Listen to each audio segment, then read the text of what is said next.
Hello everyone. So SBI, the State Bank of India has released probationary officers notification. So in this video, we will see the important details of this notification. Okay.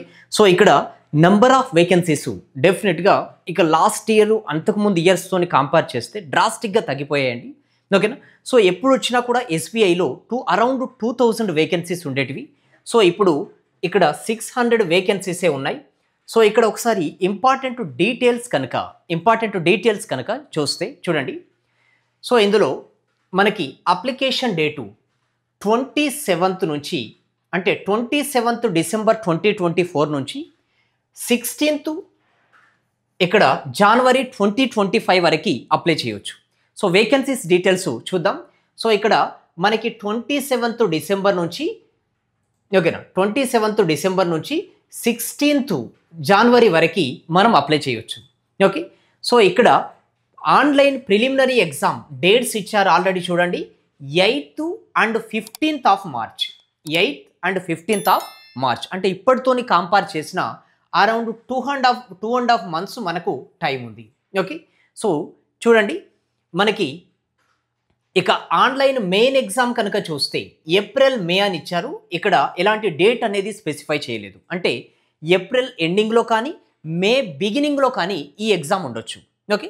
So ఇక్కడ ఇవి other important points అండి. ఇక final main మనకి ఫైనల్గా మనకి చూడండి.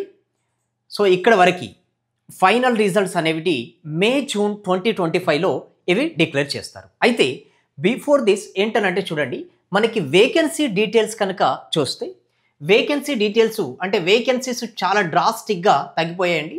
ఓకేనా. So ఇక్కడ చూడండి మనకి వేకెన్సీస్ కనుక చూస్తే సో ఇందులో మనకి చూడండి ఓవరాల్గా మనకి 600 వేకెన్సీస్ ఉన్నాయి. 600 వేకెన్సీస్ ఉన్నాయి. సో అందులో 586 రెగ్యులర్ వేకెన్సీస్, 14 బ్యాక్లాగ్ వేకెన్సీస్ ఉన్నాయి. మళ్ళీ ఇందులో ఏంటంటే చూడండి ఓవరాల్గా 600 ఉన్నాయి. రిజర్వేషన్ ప్రకారం చూస్తే ఇక్కడ అన్రిజర్వ్డ్ 240 వేకెన్సీస్, ఈడబ్ల్యూఎస్ 58 ఉన్నాయి, ఓబీసీ అంటే నాన్ క్రిమి లేయర్ 158 వేకెన్సీస్ ఉన్నాయి. సో ఎస్టీ 43 ఉన్నాయి, ఎస్సీ 87 ఉన్నాయి. ఓకేనా.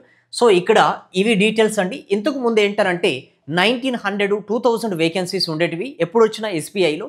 బట్ ఇక్కడ 600 వేకెన్సీస్ అంటే ఇవి ఆల్ ఓవర్ ఇండియా. ఇవి స్టేట్ వైడ్ వేకెన్సీస్ కాదండి. ఎస్బీఐ క్లర్క్ వచ్చింది కదా. సో అందులో ఏంటనంటే క్లరికల్ వేకెన్సీస్ అనేది స్టేట్ వైడ్ వేకెన్సీస్. బట్ ఇక్కడ ప్రొబేషనరీ ఆఫీసర్స్ వేకెన్సీస్ ఏంటి అని అంటే ఆల్ ఓవర్ ఇండియాలో మనకి 600 వేకెన్సీస్ ఉన్నాయి. సో దేర్ విల్ బి ఇక్కడ ఏంటండి స్టిఫ్ కాంపిటీషన్ కూడా ఇక్కడ స్టిఫ్గా ఉంటుంది. కాబట్టి ఏంటనంటే హయ్యర్ లెవెల్లోనే మీరు ప్రిపేర్ కావాల్సి ఉంటుంది. ఓకేనా. సో ఇవ్వండి వేకెన్సీస్ డీటెయిల్స్. సో ఇంకా అడిషనల్ డీటెయిల్స్ కనుక మనం చూస్తే సో ఇందులో ఎలిజిబిలిటీ క్రైటీరియా అంటే ఏజ్ ప్రకారం చూస్తే ఇక్కడ క్యాండిడేటు ఏంటండి 21 ఇయర్స్లోకి ఎంటర్ అయ్యి ఉండాలి. అంటే మినిమం 21. ఓకేనా. 20 నుంచి 21లోకి ఎంటర్ అయిన పర్సన్ అక్కడ ఏంటండి మినిమం ఏజ్ ఎప్పుడు 1st 4th 2024 వరకు. ఓకేనా. అంటే 1st April 2024లో ఓకేనా ఎవరైతే 21లోకి ఎంటర్ అయ్యారో అప్పటి నుంచి ఎలిజిబిలిటీ అనేది స్టార్ట్ అవుతుంది. ఓకేనా. సో మ్యాక్సిమం ఎంత అంది ఇక్కడ 30 years ఆఫ్ ఏజ్ అంటే 31లోకి ఎంటర్ కావద్దు. ఓకేనా. 31లోకి ఎంటర్ కావద్దు. ఇది ఎవరికి అన్రిజర్వ్డ్ కేటగిరీ. ఓకేనా. Unreserved category. సో ఇక్కడ ఓబీసీ వాళ్ళకి కనుక చూస్తే అంటే నాన్ క్రిమి లేయర్. ఓకేనా. సో ఇందులో అన్రిజర్వ్డ్ అంటే 30 ఉన్నాయి కదండి. 30 + 3 అంటే 33 వరకు ఓబీసీ వాళ్ళు రాయొచ్చు. ఓకేనా. 34లోకి ఎంటర్ కావద్దు అని మీనింగ్. ఓకేనా. సో ఎస్సీ ఎస్టీ వాళ్ళు ఏంటనంటే 5 years ఉంటుందండి. అంటే 30 + 5 35 years వరకు రాయొచ్చు. ఓకేనా.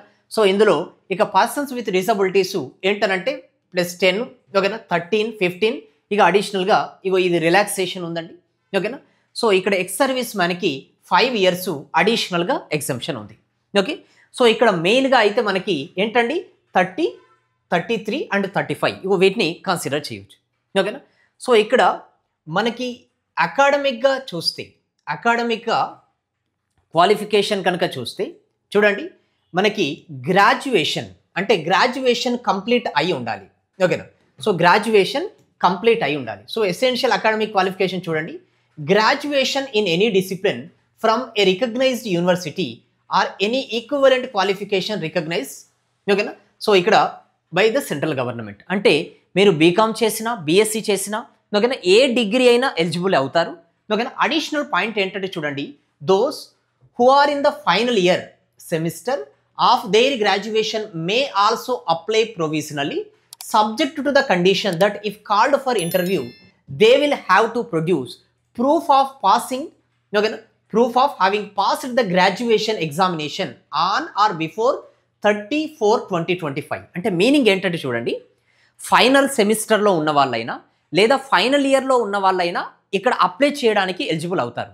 బట్ ఇక్కడ వాళ్ళు కనుక ఇంటర్వ్యూకి క్వాలిఫై అయితే, అంటే ప్రిలిమ్స్ క్వాలిఫై, మెయిన్స్ క్వాలిఫై అయ్యి, ఓకేనా, తర్వాత స్టేజ్కి ఇంటర్వ్యూ స్టేజ్ వరకు వెళ్తే మనకి ఏంటండి, డెఫినెట్గా ఇంటర్వ్యూకి వెళ్ళే వరకు వాళ్ళకి ఇక్కడ మెమో వచ్చి ఉండాలి.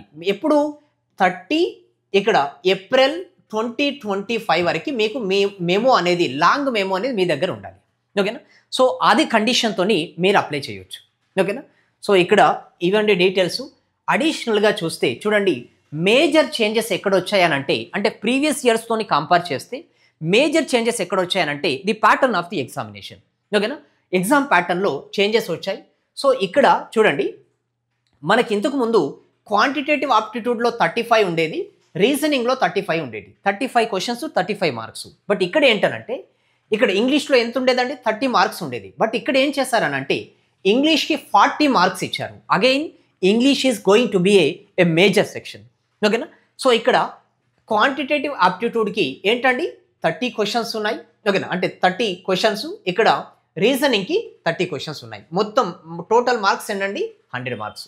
Again point to be considered ఏంటంటే ఇంగ్లీష్ సెక్షన్ 40 క్వశ్చన్స్ కదండి, ఓకేనా. సో 40 క్వశ్చన్స్ ఉన్నాయి. సో ఇక్కడ మనకి 20 మినిట్స్ టైం ఇచ్చారు, ఓకేనా, 20 మినిట్స్ టైం ఇచ్చారు. మళ్ళీ దీని గురించి కంప్లీట్ క్లారిఫికేషన్ అనేది మనకు ఒక హ్యాండ్ అవుట్ ఇస్తారు, దాన్ని వచ్చిన తర్వాత మనకి తెలుస్తుంది, ఓకేనా. సో నెంబర్ ఆఫ్ క్వశ్చన్స్ ఇక్కడ 30 ఉన్నాయి, ఇక్కడ 30 ఉన్నాయి, ఓకేనా. 20 minutes time. So maximum marks ఏంటండి 100 మార్క్స్, ఓకేనా. సో ఇక ఇక్కడ నుంచి ఎన్ని వస్తాయి అనేది కంప్లీట్గా మనకి క్లారిఫికేషన్ హ్యాండ్ అవుట్ తర్వాత మనకు వస్తుంది, ఓకేనా.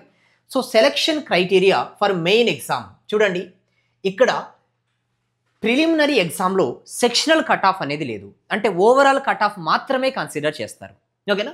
అంటే అర్థమెటిక్లో ఎన్ని రావాలి, రీజనింగ్లో ఎన్ని రావాలి, ఇంగ్లీష్లో ఎన్ని రావాలనేది ఏమీ లేదు, కంప్లీట్గా ఓవరాల్గానే మనకి కన్సిడర్ చేస్తారు. అంటే ఓవరాల్గా ఫర్ ఎగ్జాంపుల్ 75 కట్ ఆఫ్ పెట్టాడు అనుకోండి, ఏ సెక్షన్ నుంచి ఎన్ని వస్తున్నాయి అనేది మ్యాటర్ కాదు, ఓవరాల్గా 3 సెక్షన్స్ కలిపితే మనకు 75 రావాలి, ఓకేనా. సో మనకి చూడండి ఇక్కడ మరి ఎంతమందిని మెయిన్ ఎగ్జామ్కి క్వాలిఫై చేస్తారనంటే 1:10, అప్రాక్సిమేట్గా 1:10 మెంబర్స్ని క్వాలిఫై చేస్తారు, ఓకేనా.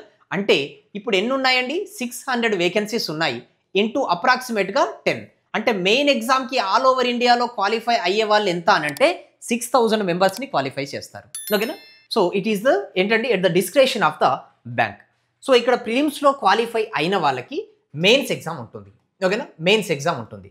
సో ఇక్కడ మెయిన్ ఎగ్జామ్ ప్యాటర్న్ కనుక చూస్తే ఇక్కడ కూడా మేజర్ చేంజెస్ వచ్చాయి, ఓకేనా, మేజర్ చేంజెస్ వచ్చాయి. ఏంటంటే చూడండి, ఇక్కడ main exam will be conducted online, ఓకేనా, will consist of object test for 200 marks and descriptive test for 50 marks.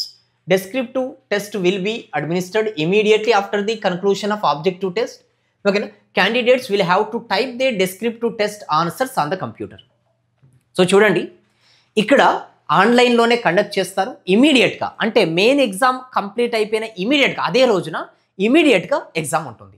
So ఒకసారి ఆబ్జెక్టివ్ టైప్ చూడండి, రీజనింగ్ అండ్ కంప్యూటర్ ఆప్టిట్యూడ్, అంటే రీజనింగ్ కంప్యూటర్ రెండు కలిపి వస్తాయి. రీజనింగ్ నుంచి ఎన్ని, కంప్యూటర్ నుంచి ఎన్ని అనేది అక్కడ స్పెసిఫై చేయలేదు. డెఫినెట్గా 90% క్వశ్చన్స్ రీజనింగ్ నుంచి వస్తాయి, ఓకేనా. సో ఇక్కడ చూడండి, మనకి number of questions 40, maximum marks 50, అంటే 1.5 ఉన్నాయి, 1.75 కూడా మనకి మార్క్స్ ఉన్నాయి. సో 50 మినిట్స్ టైం ఇచ్చారు. ఇదిని చూస్తేనే మనకు తెలుస్తుంది level of difficulty will be more, ఓకేనా. డెఫినెట్గా లెవెల్ ఆఫ్ డిఫికల్టీ ఇంక్రీజ్ చేస్తారు, ఓకేనా. సో మెయిన్స్లో డేటా ఇంటర్ప్రిటేషన్ అండ్ అనాలిసిస్ ఉంది. సో 30 క్వశ్చన్స్ 60 మార్క్స్, అంటే 1 క్వశ్చన్ క్యారీస్ 2 మార్క్స్. డెఫినెట్గా level of difficulty will be increased. ఓకేనా.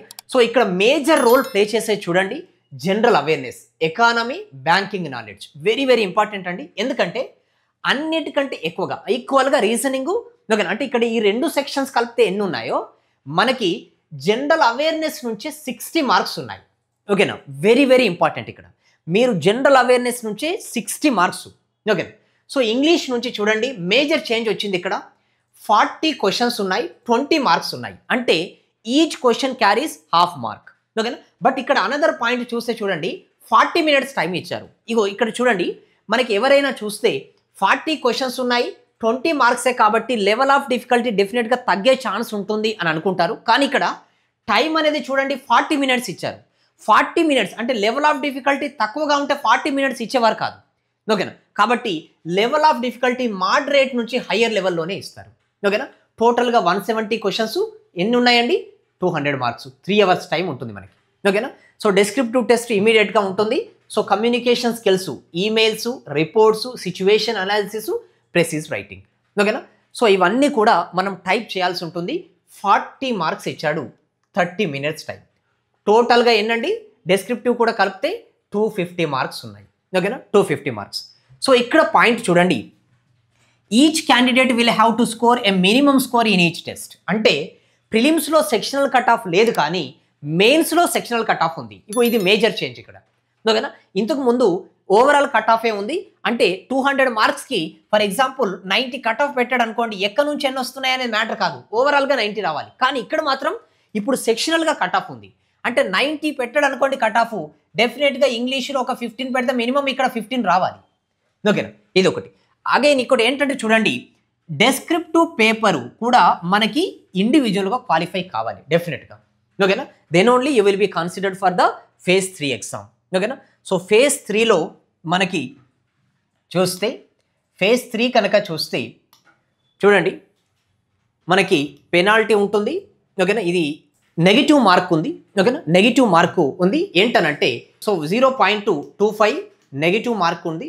ఓకేనా. For each wrong answer. ఇంకొకటి ఏంటంటే డెస్క్రిప్టివ్ పార్ట్కి నెగిటివ్ మార్క్ అనేది అప్లికబుల్ కాదండి, ఓన్లీ ఆబ్జెక్టివ్ టైప్కి మాత్రమే అప్లై అవుతుంది. ఓకేనా. సో ఇక్కడ మనకి 1/4 అని ఇచ్చాడు, అంటే 0.25. ఇక మెయిన్స్లో కూడా క్వాలిఫై అయితే, ఓకేనా, మెయిన్స్లో కూడా క్వాలిఫై అయితే మెయిన్స్కి ఇక్కడ ఇంటర్వ్యూ అంటే థర్డ్ స్టేజ్కి ఎంతమందిని క్వాలిఫై చేస్తారని అంటే 1:3 అప్రాక్సిమేట్గా. ఓకేనా. అంటే 600 వేకెన్సీస్ ఉన్నాయి కదండి. ఓకేనా. సో 600 వేకెన్సీస్ అంటే ఇంటూ 3. ఓకేనా. అరౌండ్ 1800 మెంబర్స్ను క్వాలిఫై చేస్తారు. ఓకేనా. సో ఇది. సో ఇక్కడ ఫేజ్ 3 ఏంటంటే చూడండి ఒకటి సైకోమెట్రిక్ టెస్ట్ అంటే లాజికల్ ఒక టెస్ట్, ఇంకొకటి గ్రూప్ ఎక్సర్సైజు, ఇంకొకటి పర్సనల్ ఇంటర్వ్యూ. ఇవన్నీ కూడా సేమ్ రోజు జరుగుతాయి మనకి. ఓకేనా. సో చూడండి గ్రూప్ ఎక్సర్సైజ్ అంటే గ్రూప్ డిస్కషన్ మనకి ఎన్ని మార్క్స్ 20. ఓకేనా. సో ఇంటర్వ్యూ ఎంత అండి 30 మార్క్స్ ఉన్నాయి. ఓవరాల్గా 50 క్వశ్చన్స్. ఓకేనా. ఓవరాల్గా 50 క్వశ్చన్స్ ఉన్నాయి. ఓకే. సో ఇక్కడ the minimum qualifying marks will be decided by the bank. ఇందులో కూడా మినిమం మనం క్వాలిఫై కావాల్సి ఉంటుంది. ఎన్ని అనేది మనం డిసైడ్ చేయలేమండి. ఓకేనా. సో ఇక్కడ ఇవి 50 మార్క్స్ ఉన్నాయి. Okay. So all these details are important అండి. ఇంకొకటి ఏంటంటే చూడండి నెంబర్ ఆఫ్ అటెంప్ట్స్ అంటే మీరు ఎస్బీఐని ఎన్నిసార్లు అటెంప్ట్ చేయొచ్చు లైఫ్ టైంలో అంటే ఎస్బీఐ పిఓకి సంబంధించి చూడండి ఇక్కడ అన్రిజర్వ్డ్ కేటగిరీ ఈడబ్ల్యూఎస్ వాళ్ళైతే ఓన్లీ 4 టైమ్స్ మాత్రమే మీరు రాయొచ్చు. అంటే ఇక్కడ అనదర్ పాయింట్ ఏంటంటే చూడండి ఇది మనకి 2010 నుంచి ఓకేనా 2010 నుంచి అప్లై అవుతుంది. అంటే మీరు ప్రిలిమ్స్ ఎన్నిసార్లు అయినా రాయొచ్చు. ఓకేనా. ప్రిలిమ్స్ ఎన్నిసార్లు అయినా రాయొచ్చు. 2010 నుంచి ఇక్కడ మీరు మెయిన్స్ ఎగ్జామ్ కనుక ఒకసారి రాశారనుకోండి అన్రిజర్వ్డ్ కేటగిరీ మీకు ఒక ఛాన్స్ అనేది అయిపోయినట్టు. అంటే ఇంకొక 3 టైమ్స్ మాత్రమే రాయొచ్చు. ఓకేనా.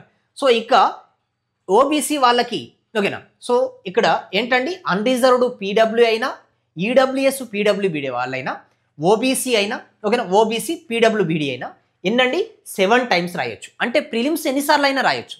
ఓకేనా. మెయిన్స్ కనుక ఒకసారి రాస్తే 2010 నుంచి ఒక అటెంప్ట్ అనేది పోతుంది. ఓకేనా. సో 7. సో ఎస్సీ ఎస్టీ వాళ్ళకి ఎలాంటి రెస్ట్రిక్షన్ అనేది ఇక్కడ లేదు. ఓకేనా. So all these details are important అండి. If you have any doubt with respect to this notification you can ask those doubts in the comment section below. I will try to answer that. Okay, thank you.